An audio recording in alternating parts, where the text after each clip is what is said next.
A man told her exactly what he needed. Watch how fast she buries it. For me, leave her. Like, think about it in reverse, ladies. If you had a hyper-dependent man, would that turn you on? Probably not as a woman, because you're looking for a leader and all those things. Well, as a man, I'm not looking for a hyper-independent woman. I need to feel needed. I'm sorry. So if you don't need me, you got to leave me. Did you catch that? He said, I'm sorry. A man apologized for knowing what he needs from a woman he's with. That's not weakness. That's self-awareness. He knows his value. He knows what he brings. And he's telling her, if you don't know what I offer, we're not compatible. That's a clean, honest statement. Now watch what she does with it. I hear you, SD, saying leave, and that's cool. That's you. I respect that. But there are some men who are willing to say, you know what? I see past that. I see past that hard shell and that hard exterior. If you don't have the capacity, go on about your business. But if you do have the capacity, the one thing that we lack in this narcissistic, selfish society is grace. Okay, she sounds reasonable right now. Grace, compassion, capacity, those are all good words. I got no problem with those words. But I need you to watch what she does with them in about 10 seconds. Because she started by acknowledging his point, and that feels good. But she's not done. There's a turn coming.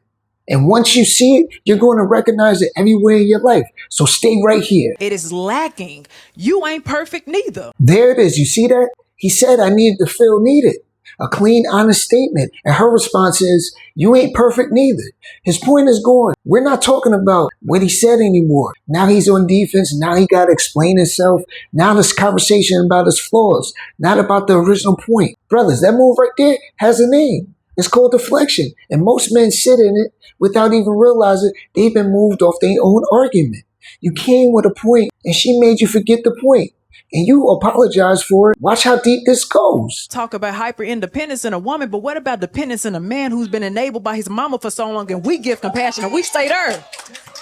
That's why I don't like this side of the conversation, because what we do as women is give a lot more grace to men than what we get, when a lot of time the burden is placed on us. We are constantly navigating spaces. We constantly hear what society tells us that we have to do. We constantly have to deal with our siblings and our children and our parents. You see what just happened? He came in with one point, I need to feel needed. By the time she's done, we're talking about his mama. We're talking about society. We're talking about everything women carry. His original point, never addressed, never engaged, got buried under everything else. And here's what I need you to understand. A secure person engages what you actually said. A deflecting person changes the subject until you forget what you were even saying. That's not a debate. That's a redirect. And if you've been in a relationship where you always end up apologizing for something you never did, this is why. Learn to recognize the pattern. Name it when you see it and protect your peace. Drop a one in the comments if somebody has ever buried your points before you even finish your sentence. I'm reading every single one. And if you know somebody who needs to see this, send it to them right now. They'll thank you later. It's a plug, baby. Yow!